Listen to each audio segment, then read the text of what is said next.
Olá, queridos amigos, sejam todos muito bem-vindos a esse espaço virtual da Casa da Irmã Rosa. Eu me chamo Simone Barros, sou tarefeira da casa e damos o especial boas-vindas a cada um de vocês que escolheram estar conosco aqui neste momento. Neste mês de outubro, nosso tema central é o Espiritismo como filosofia prática. E nos dias de sextas-feiras, nós estudamos o Evangelho segundo o Espiritismo. Quem trará para nós o estudo de hoje é a nossa companheira Guiomar Castelo. Guiomar é tarefeira da Sociedade Espírita Fraternidade. E ela falará para nós sobre o capítulo 14, no seu item 3 e 4, que se intitula Piedade Filial. Mas antes de passarmos a palavra para a nossa companheira Guiomar, vamos fazer a nossa leitura e a nossa prece de harmonização.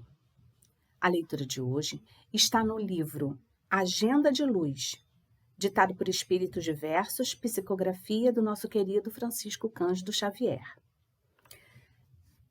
Vamos fazer a leitura que se intitula Felicidade Duradoura.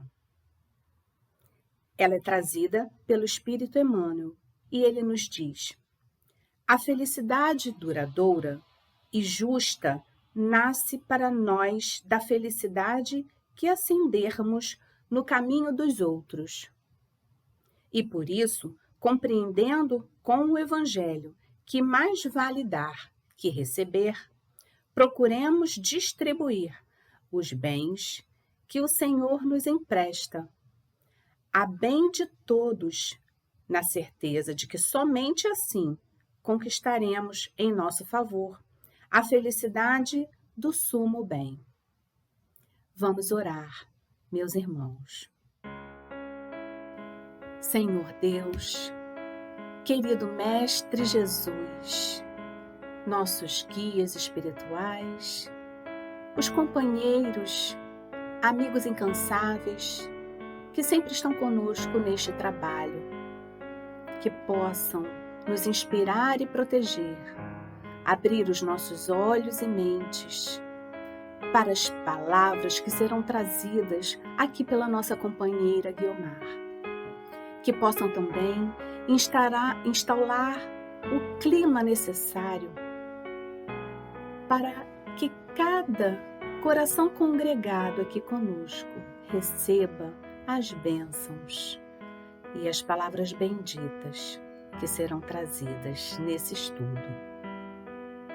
Fica conosco, querido amigo, neste momento, nos amparando e nos protegendo e permitindo que possamos ter a atenção necessária para receber essas palavras. Que assim seja, graças a Deus. Passamos então a palavra para a nossa querida Guiomar Castelo. Olá, queridos companheiros da Casa de Irmã Rosa. É uma alegria muito grande estar novamente com amigos tão queridos, retornar a essa casa que é uma fonte de bênçãos e de alegria na vida de todos nós. Porque sabemos que as casas espíritas, bem direcionadas, voltadas para o estudo da doutrina espírita, que nos traz a palavra de Jesus sólida, são luzes nas vidas de todos nós, iluminando os nossos caminhos e nos ajudando a enfrentar as nossas dificuldades. Gostaríamos de pedir aos amigos espirituais e ao amigo incondicional Jesus que nos envolvam neste momento em que teceremos algumas reflexões em torno de tema relevante, de tema importante e de uma grandeza muito grande, que é a piedade filial, encontrada no Evangelho segundo o Espiritismo, no capítulo Honrar Pai e Mãe. Conta uma antiga lenda persa que havia um homem, um fazendeiro, um senhor comerciante, que possuía uma propriedade maravilhosa. Ali vivia com sua família, em clima de paz, de equilíbrio, seus filhos, todos muito devotados à questão familiar, sua companheira primorosa no Instituto da Família.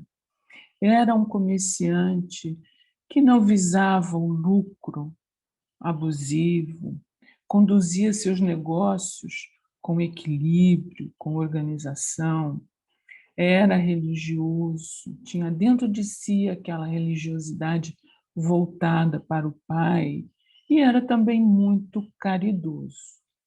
Por esse fato, ele acolhia em sua casa viajantes que por ali passavam e que tinham necessidade de pernoitar, o famoso pouso em casas alheias. E certa feita, chega à sua casa um grande religioso e lhe pede que pudesse ficar ali, uma vez que fazia uma viagem, levando a palavra do Senhor a diversos cantos das terras. E então ele ficou, e ficou muito entusiasmado com o nosso amigo, com sua família, com a vida no local, e interessou-se em indagar aquele homem, que lhe parecia alguém muito plácido, muito feliz, muito tranquilo na sua vivência. E então perguntou-lhe: Olha, você é realmente feliz? E o nosso proprietário de terras disse: Eu sou imensamente feliz. Eu estou com a minha família, com os meus negócios, voltado a Deus, no trabalho do bem. Não há motivo para que eu diga que não conheço a felicidade. Eu sou realmente feliz. Aí o religioso para e pensa, e o senhor fica muito aturdido. Ele diz: Por quê? O senhor acha que eu não sou tão feliz? Não, meu amigo, não é que eu não ache que você não é feliz, mas eu não vejo nem em você, nem no seu complexo familiar, nem em sua casa joias preciosas, gemas de valor. E como uma pessoa pode ser feliz sem se cercar de pedras preciosas, de joias de valor? Não, acho que o senhor está um pouco equivocado, porque realmente eu sou feliz dessa maneira. E o religioso ali permaneceu, mas desde aquela noite fatídica em que eles tiveram esta conversa, o senhor das terras, o proprietário, perdera o sossego. E então começou dentro dele aquele desejo de possuir algo, possuir gemas preciosas. Começou a procurar algo que falasse sobre joias, sobre riquezas. E ele vê que realmente ele teria que experimentar aquilo, que era a única coisa na vida dele que ele não teria, e que, enfim, ele queria muito ter as tais joias, porque aí sim, então, ele seria realmente feliz. Até então ele estava equivocado. E aquele pensamento o consome dia e noite, até que ele se resolve que tem que sair pelo mundo, precisa sair pelo mundo para viver essa experiência. E então vende suas terras por um preço justo a uma outra família, pega o montante que ele adquiriu da venda de tudo que era seu e dividiu ao meio. Metade ele levou consigo para a viagem e a outra metade ele deixou com um cunhado para que assistisse às necessidades de sua família. E saiu pelo mundo. E não é estranho a nenhum de nós que o mundo traz aventuras, o mundo traz ilusões, dores. E aquele homem foi vivendo sem jamais encontrar as benditas joias e pedras, mas sempre procurando por aquilo. E ao passo em que a sua procura se tornava cada vez mais intensa e insatisfeita, sua família vai se deteriorando. É a necessidade que vai batendo a porta, porque onde se tira e não se junta, a necessidade acaba aparecendo.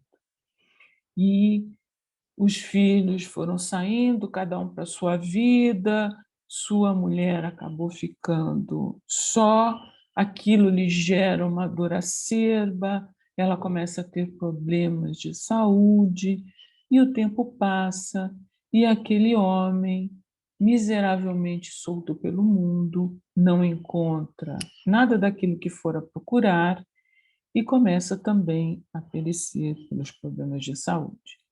No entanto, aquele religioso retorna por aquelas plagas e vai àquela casa onde fora tão bem acolhido. E ali encontra uma família também muito tranquila, muito bem situada. E de noite, depois de perguntar sobre o antigo dono da casa e acercar-se sobre as novidades, ele repara que a distribuição dos móveis estava diferente e sob a lareira havia um misto de pedras. E então ele pergunta à dona da casa: Ora, mas que pedras tão interessantes você tem aqui? Foi de alguma viagem que você fez? De onde você trouxe? E ela lhe diz: Olhe, estas pedras a gente pega aqui no riacho que banha a propriedade, porque os animais tropeçam nelas e acaba que elas têm uns formatos inusuais. Então, trouxemos para cá. E ele se apercebe de que aquelas pedras nada mais eram do que diamantes por lapidar. E então, ele vai e no dia seguinte quer ir ao riacho para ver. E ali se descobre um veio, um manancial de mineração de pedras preciosas, de onde sairiam grandes gemas, tais o diamante Príncipe Orloff, que é um dos diamantes mais reconhecidos mundialmente. Esta lenda nos mostra que muitas vezes estamos à procura de riquezas que não conseguimos ver, que se encontram no nosso interior. Estão tão próximas de nós, tão introjetadas na nossa vida, mas nós estamos procurando-as no exterior. Esse é o caso do amor, desse sentimento, em que os amigos espirituais nos convidam a uma reflexão sobre esse sentimento chamado amor, que tem uma expressão muito profunda na questão piedade, do piedoso, daquele que é capaz de sentir a dor do próximo tal qual fosse sua. Mas a piedade ganha um expoente muito mais relevante quando trata-se da piedade filial. Piedade esta que é devida pelos filhos a seus pais, em que pese quais pais tenham sido e como tenham se portado, mas é através destes pais que nós conseguimos a oportunidade reencarnatória, que nós conseguimos um veículo físico para que pudéssemos nos manifestar nos mundos da forma, na vida material. São estes pais que nos dão esta oportunidade. E o benfeitor Emmanuel, no livro O Consolador, e vale aqui um parênteses, que muitas perguntas eram dirigidas ao médium Francisco Cândido Xavier. E estas perguntas foram respondidas pelo benfeitor Emmanuel, que as catalogou em uma obra. E essa obra intitula-se O Consolador, que é um livro de perguntas e respostas.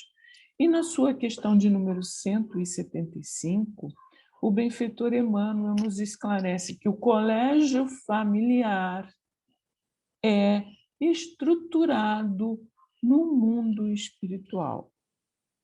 Observando também a obra do amigo espiritual André Luiz, também da psicografia de Francisco Cândido Xavier, vemos que na obra Missionários da Luz, no seu capítulo 13, que é o capítulo mais extenso do livro, intitulado Reencarnação, o benfeitor espiritual vai falar sobre um processo reencarnatório e o quanto é envolvente este processo. Porque há que conjugar a vontade dos genitores, a boa vontade destes genitores, para que possa acontecer o fenômeno vida material. Mas, por outro lado, também há que ciência do espírito reencarnante. Então, para que estes fatores se conjuguem, muitas vezes são reunidos amores de vidas passadas, são reunidos espíritos amigos que vêm para influenciar aquele momento de magna importância, que é o momento em que se processa a concepção do mundo material, ou seja, né, a junção do gameta masculino com o gameta feminino para termos, não é, a embriogênese, a criação do embrião, que vai lidar ali no nosso colo uterino e que vai dar origem àquele feto que vai se desenvolver naquele ventre para a possível futura, né, entrada no mundo material, daquele espírito que vai animar este corpo e que vai ter a oportunidade reencarnatória. Então, vejamos que apenas este momento é aquilo que Gandhi dizia, não é? Termos genitores que nos ofereceram a oportunidade da vida é um agradecimento para todo o sempre.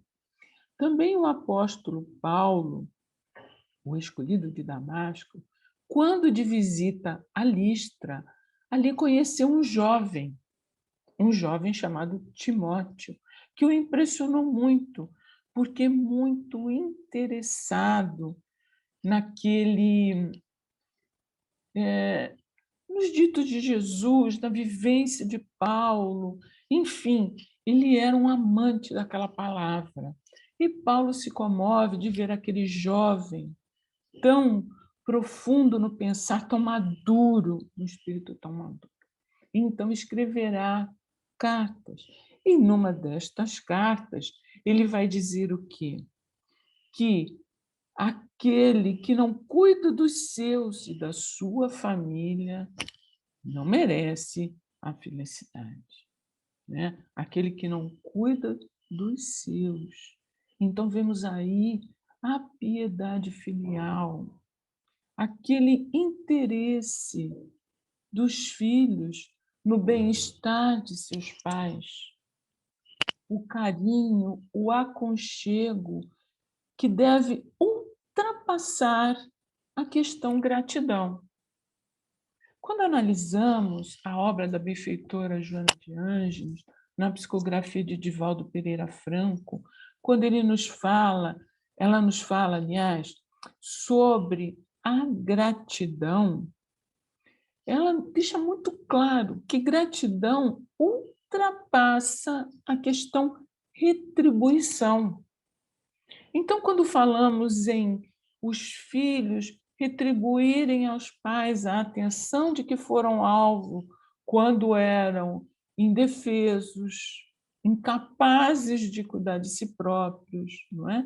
O bebezinho, aquela coisa linda que chega ao nosso lar, que muitas vezes basta sorrir para iluminar as nossas vidas, para iluminar o nosso dia. Aquele espírito milenar, mas que para nós é apenas alguém que necessita de nós todo o tempo para a higiene, para a alimentação, para os cuidados, não é? Então, todo esse cuidado que é dado ao pequeno ser que chega em nossa casa e que é tanta alegria, então retribuir essa atenção não seria gratidão. A gratidão é algo muito mais profundo que a retribuição.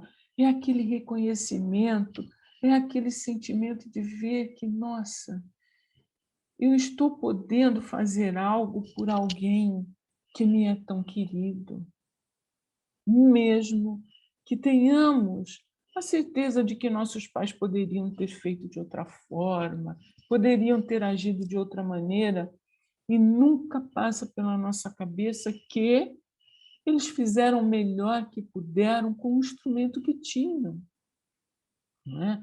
Hoje nós já temos outra tecnologia, outra cultura, outro conhecimento. Então, é natural que hoje dessemos aos nossos filhos algo que os nossos pais não puderam nos dar, porque era um outro momento e eles viviam o seu momento. Mas a doutrina espírita, que esclarece, que consola e que, acima de tudo, dá esperança, nos mostra o quê? Temos os pais de que necessitamos. Temos os genitores que nos são mais especiais para esta reencarnação. Então, se muitas vezes temos dores, lutas, dificuldades com nossa família, nosso próximo mais próximo, é porque temos ali algo a desenvolver. E quando muitas vezes nós dizemos, mas a família é o cadinho purificador, é o laboratório de experiência. Sim, mas às vezes nós damos ali uma conotação de que no lar é que se enfrentam as dificuldades, né? Porque temos uma tendência sempre de focar este lado negativo da questão. Mas, no entanto, o lar, ele abriga ali acertos de um passado, mas sempre abrigará amores que também vêm para nos ajudar. Então, às vezes, a gente tem dificuldade com um familiar, mas com o outro a gente se dá super bem, não precisar falar para se compreender, basta um olhar para tocarmos essa experiência. Então, é muito importante que a gente tire esse peso, né, da questão lá e pense na oportunidade que todos nós estamos tendo de exercitar essa piedade que ultrapassa a compaixão, porque vai muito com a empatia de pensarmos o que eu faria se estivesse nessa posição. Como teria agido se estivesse nesse lugar, com essa instrumentalidade, naquele momento, naquela dificuldade? Então, nos falta arcabouço imenso para julgar, porque quem somos nós para julgar a obra da criação? Então, nos falta esse conhecimento, né, dos porquês, mas nós já temos o conhecimento do para quê, porque a doutrina espírita veio nos trazer essa possibilidade de aprofundarmos as nossas reflexões, de pensarmos na imortalidade da alma. E o que, por ser imortal, sabemos que não estamos aqui de uma primeira vez. Estamos aqui trazendo experiências multifacetárias, algumas de muito sucesso, outras que ainda necessitam algum trato carinhoso, empático, amoroso e, acima de tudo, piedoso de nossa parte. Sermos piedosos conosco mesmos, nos amando, nos compreendendo, tendo o conhecimento das dificuldades que nós ultrapassamos, né, enquanto espíritos imortais, mas também nos propondo ao novo, ao inusitado, que é amar ao próximo, que é compreendê-lo, amá-lo, apesar das dificuldades que tenha, apesar das suas lutas, né? Apesar daquelas coisinhas que a gente sente que não foram tão ideais como gostaríamos que fossem, mas que foi o melhor que pôde acontecer nas nossas vidas. E a benfeitora Joana de Ângeles, na obra Jesus e o Evangelho, à luz da psicologia profunda, da psicografia de Divaldo Pereira Franco, em um capítulo, ela intitula Como Piedade. E lá ela diz que é uma emoção tão grande esse sentimento que faz com que eu possa me sentir no lugar do outro. É essa empatia. E esse capítulo precede o capítulo dos filhos ingratos, né? Que não é alvo da nossa reflexão hoje, mas que aquele que não sabe se utilizar, né, da piedade com os nossos genitores, com aqueles que nos deram uma oportunidade tão valorosa, esse é um momento de ingratidão, né? Então, nós que aqui estamos, vivendo este momento, um momento muito especial das nossas vidas, porque nós não conhecemos um momento pandêmico tal qual este que acontece hoje. E neste momento, nós temos estado, por um lado, isolados socialmente em função da patologia em si, mas esse tempo nos ofereceu condições de fazermos um momento introspectivo, um momento de buscar dentro de nós o que deveremos fazer, o que precisa de uma revisão mais profunda, e aí exercitarmos a virtude, né? Virtude, que é uma palavra que deriva do latim virtus, né? Que é aquela qualidade de quem tem valor moral. E os amigos espirituais vão nos dizer, lá no Livro dos Espíritos, na questão 893, que haverá virtude sempre que houver oposição voluntária a qualquer mal. Então, toda vez que eu resisto a uma má tendência, a uma má inclinação, a uma má atitude, a uma má palavra, eu estou sendo virtuoso. E como as palavras são importantes. Como? Porque a ciência nos trouxe os achados arqueológicos, não é?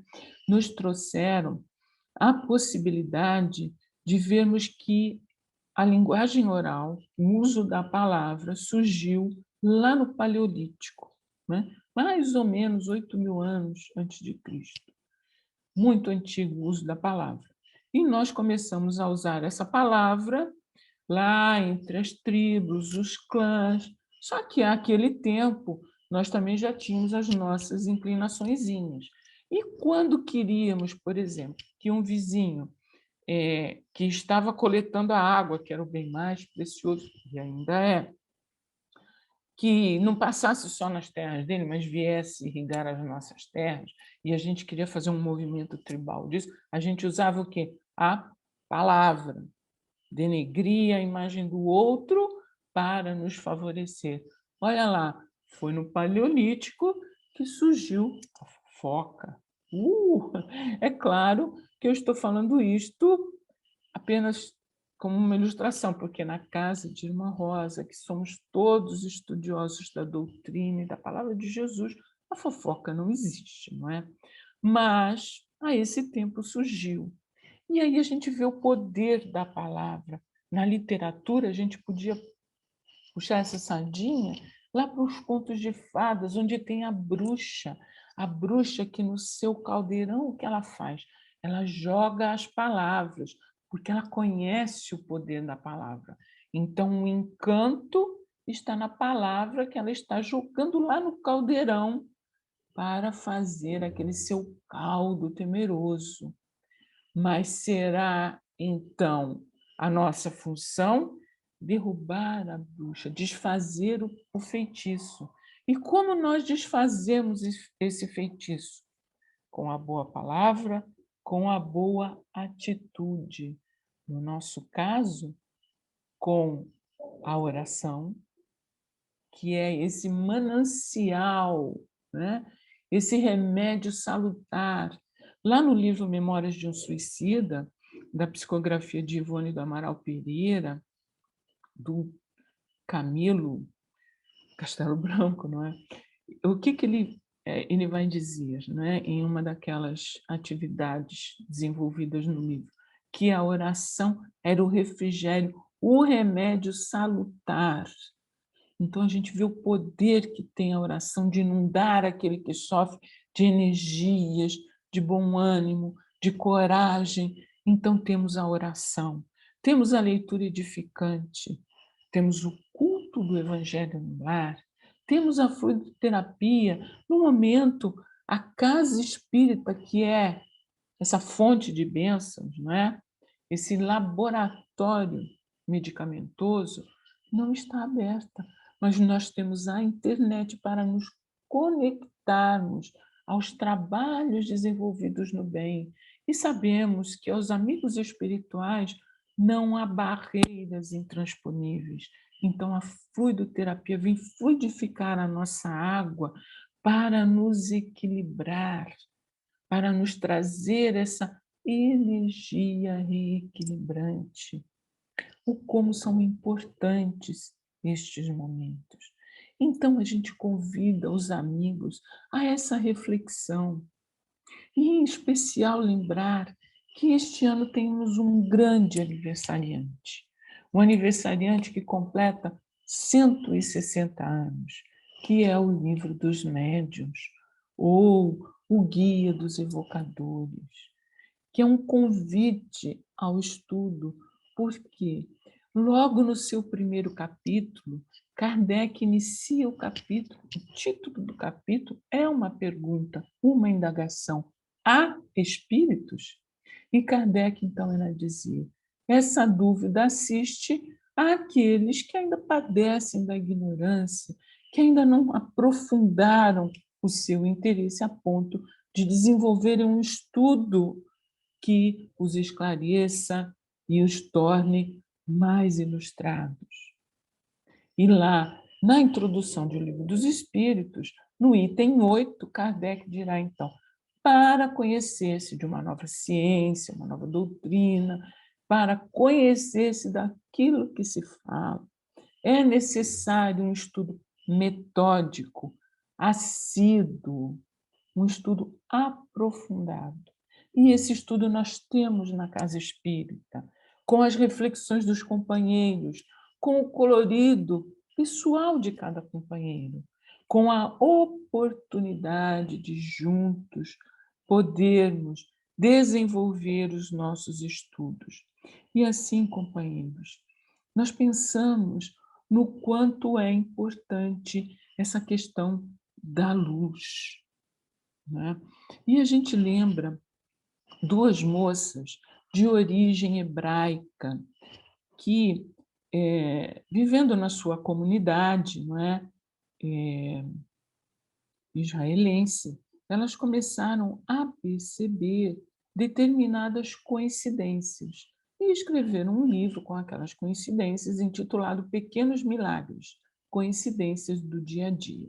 E nesse livro elas contam a história de Rose, né? Que Rose era uma deficiente visual morando em Nova York.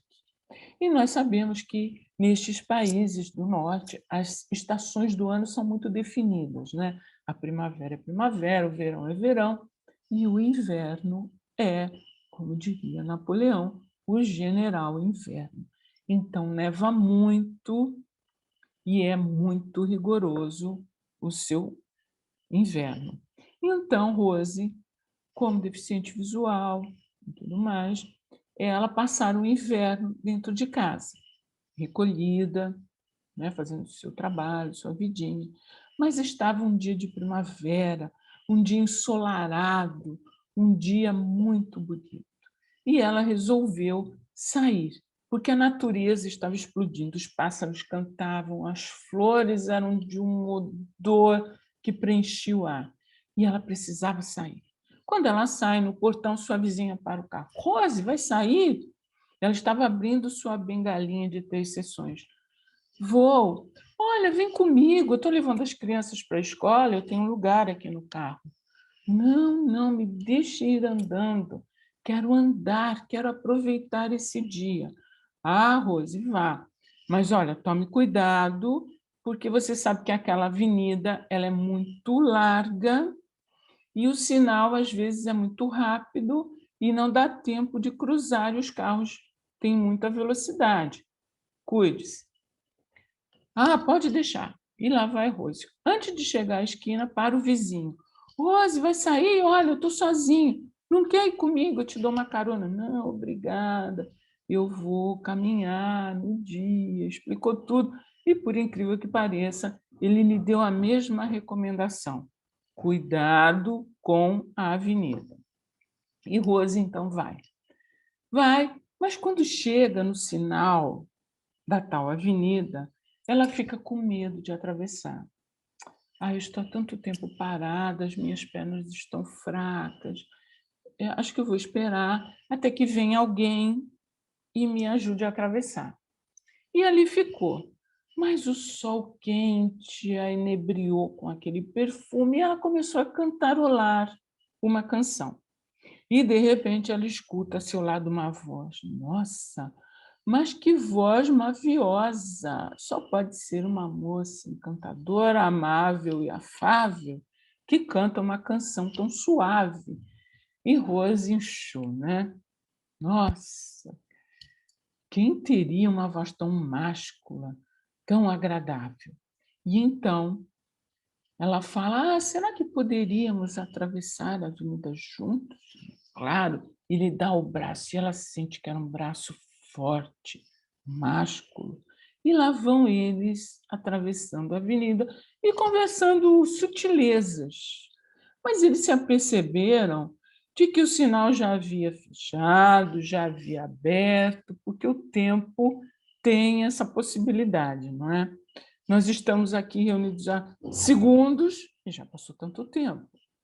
E então eles estão atravessando a rua e conversando. E quando chegam, enfim, do outro lado, notam que nenhum carro buzinou, nada, tranquilo, como Niterói.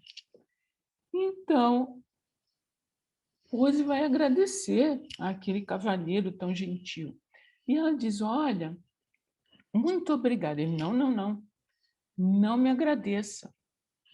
Por favor, a gentileza que você me fez, você inundou o meu dia de graça, porque não é todo dia que a gente encontra uma moça tão meiga, educada, tão afável e amável, que se disponha a atravessar a rua com um deficiente visual como eu. Então, meus amigos, é mais ou menos por aí que estamos. Estamos deficientes visuais. Precisamos cuidar da nossa indiferença. Não podemos ser indiferentes. Temos que usar da nossa piedade para com os nossos companheiros, porque também queremos ser alvo da piedade dos companheiros, porque não há quem de nós não necessite de um braço amigo para atravessar a jornada da vida. Não há quem de nós que não necessite desse amparo, do amor que inundou Paulo quando, em sua primeira carta aos Coríntios, vai falar a respeito do amor. Porque ainda que eu falasse a língua dos homens e a língua dos anjos, se eu não tivesse amor, eu seria como o metal que soa e o símbolo que retina. E ainda que eu tivesse a fé capaz de transportar as montanhas, desse todos os meus bens para os pobres e desse o meu corpo a ser queimado para a ciência, se não tivesse amor, de nada me adiantaria. porque o amor é essa capacidade que inunda todos nós. Que saibamos ser amorosos. Se ainda temos nossos amores que nos deram a oportunidade da vida, amemos o mais que possamos. Se já não os temos fisicamente entre nós, vibremos amor, porque onde quer que eles estejam, estarão junto a nós, sempre, porque o amor é fogo que arde sem se ver, é ferida que dói e não se sente. Muita paz a todos e muito obrigada, meus companheiros. Que Jesus inunde nossos corações e nos traga amor sempre, sempre. Que assim seja.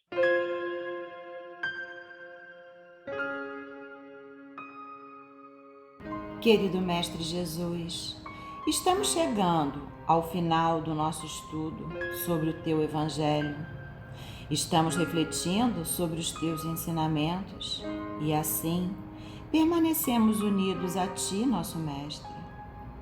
Estamos convencidos de que será através do Teu Evangelho, no sentimento e nas atitudes, que conquistaremos as bem-aventuranças. Querido Mestre Jesus, nosso irmão mais velho, sentimos nesse momento a Tua paz, a paz do Cristo. Sentimos a vida em abundância espiritual, a Sua presença em nossos corações. E será então nesse momento, conectados com o Teu amor, te pedimos, Mestre, que a Sua presença se faça em todos os lares, nos hospitais, nos abrigos, nos manicômios, nos presídios. Que a Sua presença se faça junto a cada irmão que se encontre na condição de morador de rua. Que nesse momento, unidos a Ti, possamos assim dizer: Pai nosso, que estás nos céus, que a vossa vontade seja feita na terra como no céu. Te agradecemos, Pai do céu, pela Tua misericórdia e bondade, por ter nos enviado o nosso irmão mais velho, o Mestre Jesus, que nos ensina sobre o melhor caminho, que é vivenciar as leis, entrando na sintonia da verdadeira vida, a vida em abundância espiritual, a vida celeste. Nesse momento, sentindo o Seu amor, te rogamos pela fluidificação das águas e que cada pessoa possa se fortalecer, confiando que não ficará uma ovelha perdida e que o Senhor é o nosso pastor e nada nos faltará. Muita paz para todos, graças a Deus.